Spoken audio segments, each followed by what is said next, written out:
Greetings, beautiful beings. Welcome to season 2 of Everyday Enchantment. I'm your host, intuitive, psychic healer, you name it, coach, writer, storyteller, all the things. It's like, what if we just took all the masks off? What would we actually be at our truest essence? I don't know. Love, truth, freedom, a little magic and whimsy thrown in there. Today, we are going to talk about making your intuition easier because so often being intuitive feels like something else you have to learn and do and master. And I want to give you 3 really easy tips that are going to get you started right now, today, without making it super fussy, super complex. We don't need that. What we need is to strip away the things that makes everything way more difficult than it needs to be. Jump into some fun and play and focus on that. So I am going to bet all the money on the planet that you are intuitive. We all are.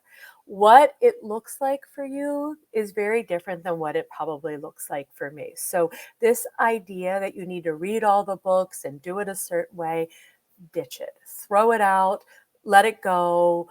Don't worry about what other people are doing. What I care about is what you are doing and how it comes through for you. So, the first thing that I want you to do if you're going to practice and play with your intuition, again, let it be fun, not something stressful, is make space for it. Make 5 minutes every day for you to stop and pause and play.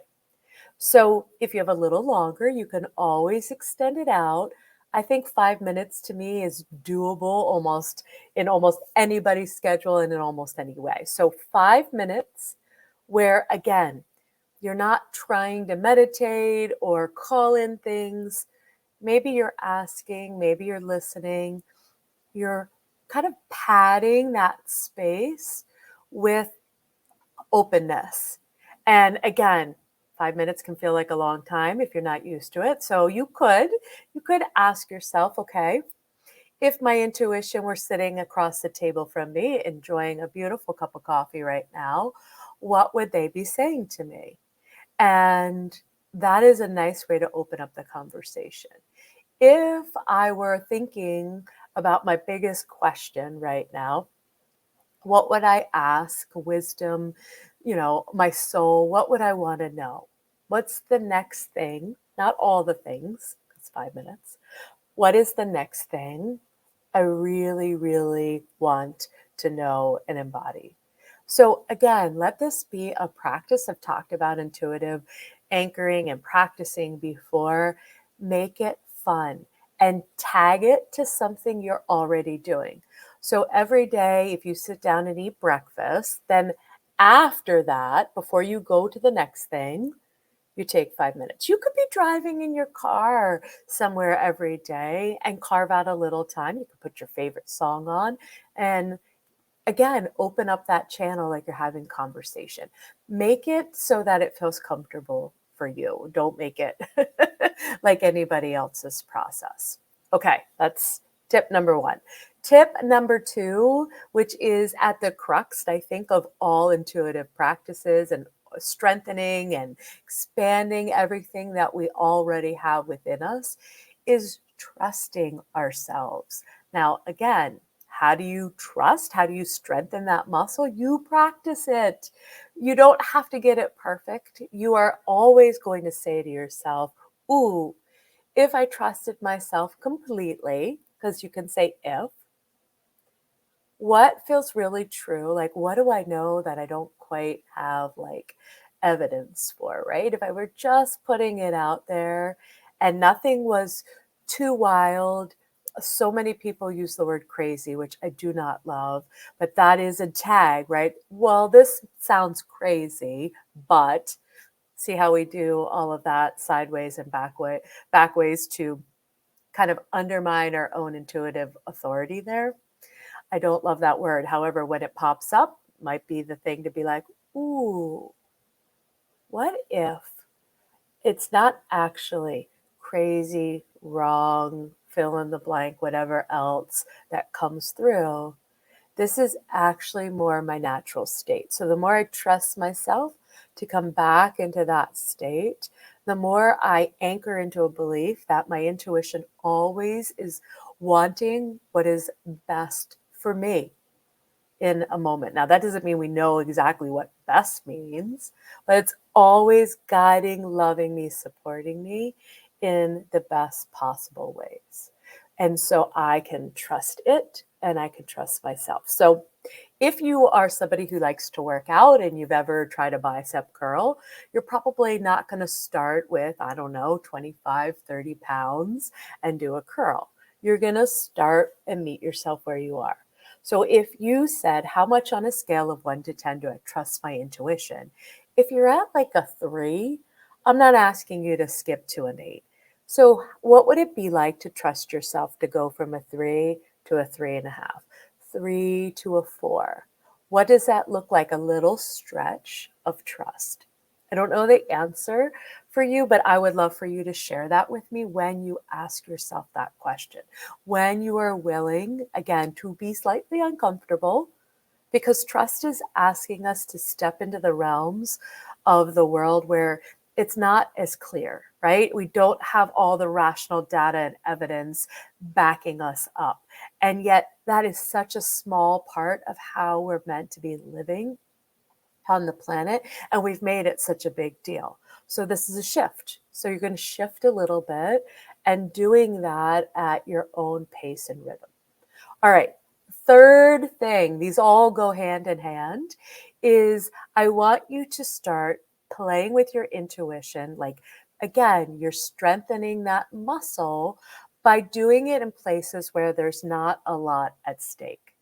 So the idea of, ooh, the next time your phone beeps before you look to see who it is, take a guess. Or somebody calls you on the phone. Do people call anybody on the phone anymore? I don't know. The next time that you're pulling a card, right, for yourself, an oracle card or something like that, guess ahead of time what you think the message is, or what maybe there's a color that keeps coming through. Really allow yourself to play. And I love, like, I'll put a whole regular, like, just playing deck, not oracle decks, just card deck out and be like, ooh, I'm going to pull a card and guess the number or guess the suit, right? And again, you can't get it wrong. You're just practicing. What is my body's tells when, does it just come to me immediately? Do I feel it a little bit first? Do I hear something? Is there a flavor of it?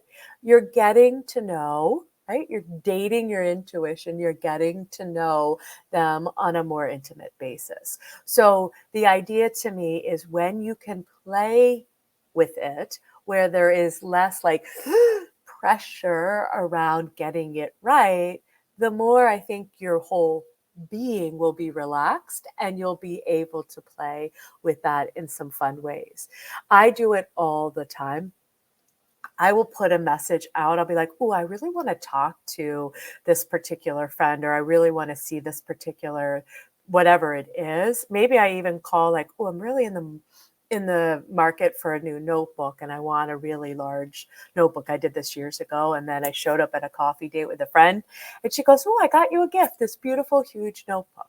So playing in places where, again, it doesn't have high stakes is a great way for you to continue to like strengthen that trust, to stretch into that, to really give yourself some space. Again, if you do this for 5 minutes, most days as a practice, you're going to find in a month, in a couple months, ooh, what are you noticing? What's working well? How can I stretch a little bit deeper into that?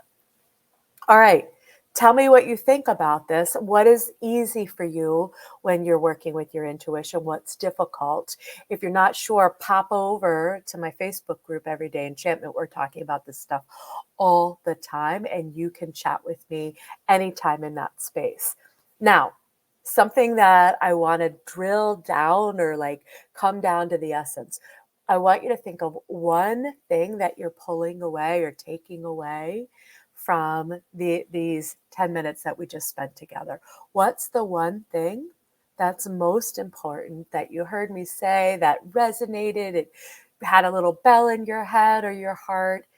Take that and leave everything else. Let it all go. Like, just let it fade and dissolve into the backdrop, and anchor yourself. Maybe you want the 5 minutes. Maybe you're going to just play around with some fun. Maybe you're going to think about what trust actually looks like. Choose one thing. See, this world tells us choose a million things, and then we're always spinning and swirling, and it's really hard. Everyday enchantment, one of its guiding principles is one.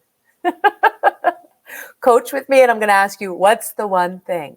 Start there, and you will find the clarity that you're looking for, the confidence that you want, that wants to come out from within, is going to ooze out of you in such a beautiful way. All right, lovelies, that's it for today in this episode. Pop over, start a conversation. Let's chat about this some more in my Facebook group. And until next time, I will see you soon.